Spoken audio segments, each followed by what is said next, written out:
অভিবাসন ব্যবস্থা নিয়ে ট্রাম্প প্রশাসনের একের পর এক পদক্ষেপে সৃষ্টি হচ্ছে নানা সময়ে নানামুখী বিতর্ক।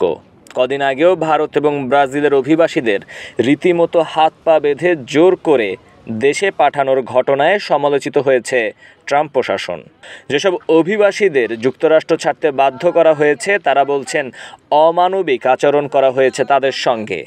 Any information about where I should wait or sleep, because all of us suddenly come here, no money, no information, so it's really bad situation. সম্প্রতি ট্রাম্পের এই অভিবাসন নীতি নিয়ে আদালতের সঙ্গেও কয়েক দফা বচসাও হয়েছে প্রশাসনের। কিন্তু সব মিলিয়ে এত বিতর্কের পরেও নিজের অবস্থানে অনড় ট্রাম্প। শত বছরের পুরনো আইনকে কাজে লাগিয়ে যারা যুক্তরাষ্ট্রের নাগরিক না তাদের দেশ ছাড়া করার সব প্রক্রিয়াই সম্পূর্ণ করছেন তিনি। সর্বশেষ কয়েকশো মানুষকে রীতিমতো ঘাড়ে ধরে টেনে হিচড়ে বিমানে তুলে এল সালভাদোর কারাগারে নিয়ে যাওয়ার ভিডিও ভাইরাল হয়েছে ইন্টারনেটে। ভিডিওতে দেখা যায় আটককৃতদের মাথা ন্যাড়া করে কারাগারে প্রেরণ করা হয়েছে।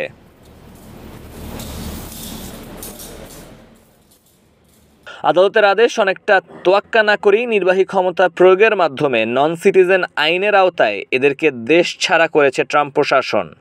বলা হয়েছে যাদের কারাগারে পাঠানো হয়েছে তারা বেশিরভাগই ভেনিজুয়েলার নাগরিক। এর পাশাপাশি এরা বিভিন্ন গ্যাংয়ের সদস্য বলেও অভিযোগ তুলেছে ট্রাম্প প্রশাসন। তবে অভিযোগ সত্য মিথ্যা যাচাইয়ের আগে আটক অভিবাসীদের সঙ্গে যে আচরণ করা হয়েছে তার রীতিমতো নিন্দার ঝড় তুলেছে নানা মহলে।